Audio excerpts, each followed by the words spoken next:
আমি ওনাদেরকে আশা দিচ্ছি, কথা দিচ্ছি যে আপনারা দল গুছিয়ে নেন। আপনাদের দলকে তোকে ব্যান করা নেই, আর এই ব্যান করাটা একটা দলের ব্যান করা, আনলেস সে যদি ওই ধরনের জঙ্গি না হয়। যে কোনো দল, পলিটিক্যাল পার্টি ব্যান করা is a bad culture, very bad culture.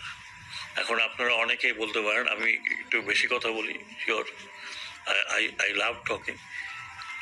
আপনারা অনেকে বলে যে জার্মানিতে নাৎসি পার্টি ব্যান করা হয়েছিল। ইয়েস, সেটা করা হয়েছিল ইন দ্য কনস্টিটিউশন। যে নাৎসি পার্টি বলে কোনো পার্টি কনস্টিটিউশনে দেওয়া আছে, কোনো পার্টি বিস্ময়ে কোথাও এই পার্টি হবে না, ইন জার্মান কনস্টিটিউশন। তার মানে আপনি নাৎসিদের বা নাজিদের বোঝেন, তাদের ফ্ল্যাগ, তাদের সিম্বল, তাদের কোনো কিছু